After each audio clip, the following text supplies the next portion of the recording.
Nithyanandam. With all auspicious blessings of my Guru, His Holiness Paramahamsa Nithyananda, I welcome all of you to today's video. So in today's video, I wanted to share with all of you my experience of just one sharing of my experience in the inner awakening which I did back in 2012. So in 2012, I had the fortune of doing my first inner awakening and also my last inner awakening. I did 2 inner awakenings, and I'm going to share with you my experience about the death meditation which we did in the second inner awakening on the cruise ship. So the purpose, what at the time while doing the death meditation, before getting into it, Swamiji had set the context of why did he design the inner awakening course such that there is a death meditation process, is because Swamiji said all of our fears put together, it boils down to only one thing, which is fear of death. Now when we go through consciously and see and consciously experience death, then when the actual death happens, it will not just be a very it will just not be the death that you think as death. It's just going to be something conscious at that time. And Swamiji says why. He even explained this why. Because in the breathing space of the living avatar, basically of Sadashiva's reincarnating himself, when you're doing this process in Swamiji's breathing space, is literally when he's guiding you into the death meditation, the death process, he's also like installing himself in the core of you, such that when actual death is happening to you, because we have a few layers in our body, so when we go through each one layer, when our soul go through each one layer and leaves the body, the moment that happens, Swamiji will be there. So that was one of the context, actually a big context set on why we actually did the death meditation process in the inner awakening. So I wanted to share with you my experience of it. So in my first inner awakening, actually, because I went to the inner awakening because simply that my biological mom wanted to have me also there, and so there's nothing that I remember actually. But in the second inner awakening in 2012, in the cruise ship in December, so that meditation I still remember so clearly until now.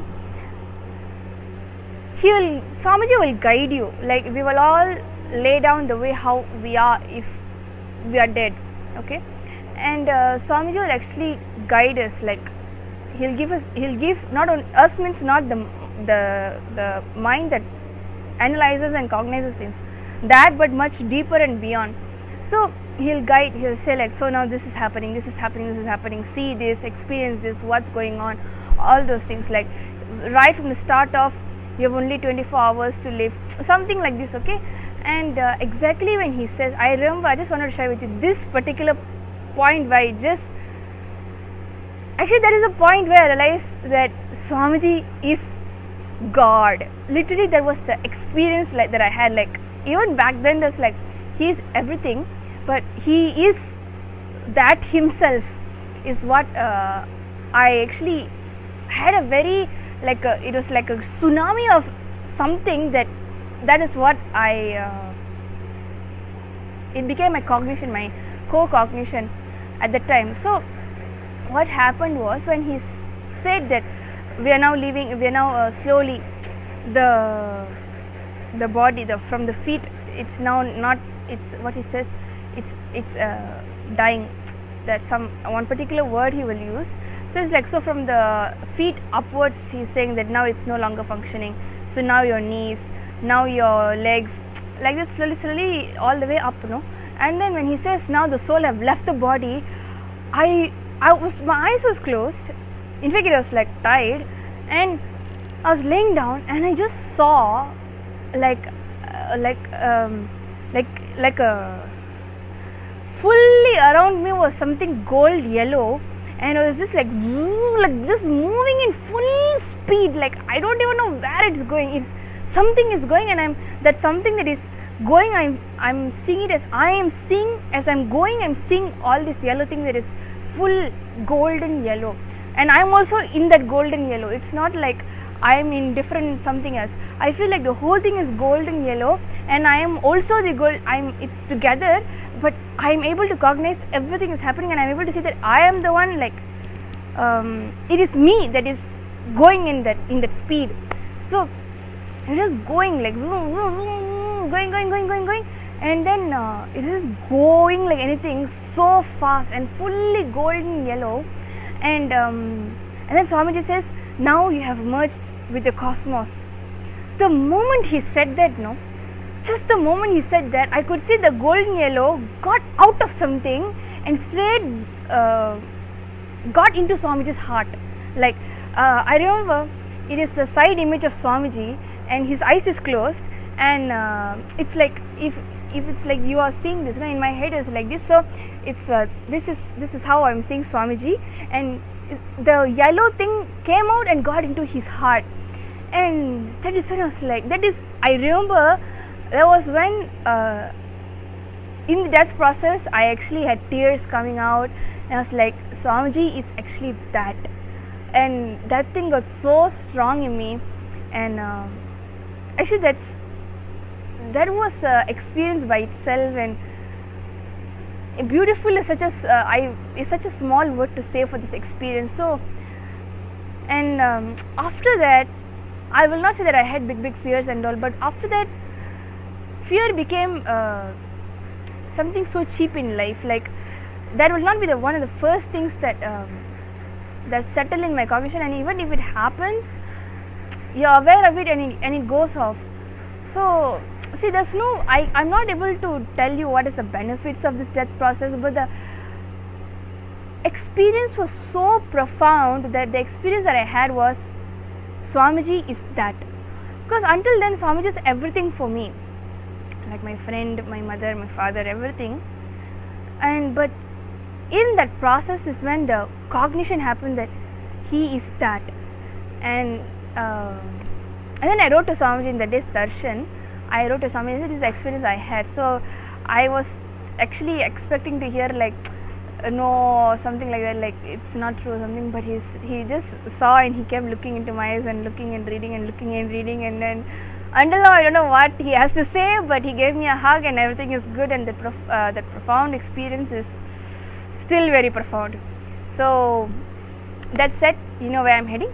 It's for inner awakening, because again and again and again I'm talking about inner awakening, because inner awakening was not only the stepping stone, not even stone, it's something else.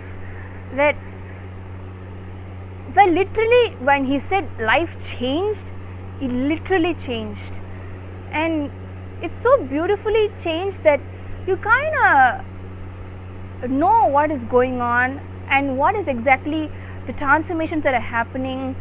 And it's just beautiful, especially when he says come, you should not deny that, you should not say no to that. That's literally what I can say, because especially when Swamiji says, whenever he says like this is the best thing, best program, or when he says come, when you are there, when I am here, what are you doing there?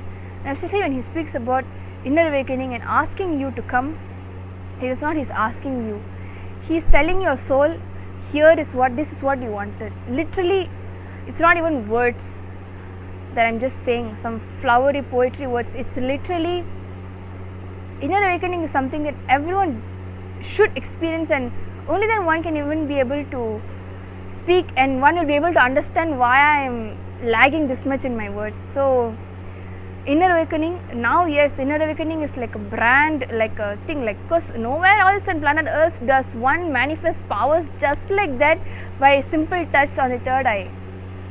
Now it's become that, but that time there was no such thing as manifesting powers, especially for people from the world. I was once someone who's watching on the other end, just like you. There was nothing like manifesting powers for us, but that time, that experience was such profound. Imagine now, he is just making you experience that his very own state, and empowering you and whatnot. And one more thing, once a person is an inner awakening grad, how many ever times they take birth, how much ever even they fall in this birth, life will pull them back to Swamiji. And pulling them back to Swamiji means life is not giving up on you, because out there are many people who's been given up upon by people, and they themselves have given up on themselves. So life also occurs the same to them. Like, it doesn't want me, I'm not required to be alive, or whatever. They have cognitions about themselves, and thus suicide happens. But when one is an inner awakening graduate, literally it's like a cosmic MOU between you and Swamiji. Because Swamiji have said, except for you not abusing me, I will always be there in your life and even in your death.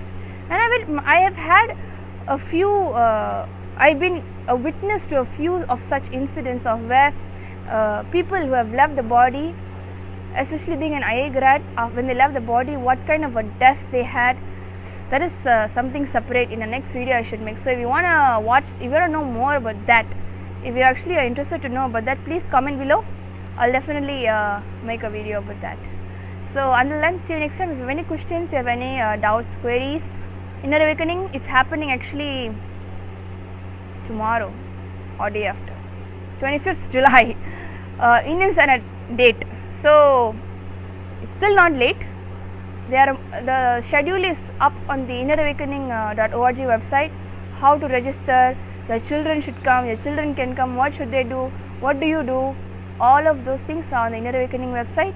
Go to it, register, make the payment and be here. The only thing you need to do in your life is become an Inner Awakening grad. Everything else is taken care of after that. Thank you so much, Nithyananda.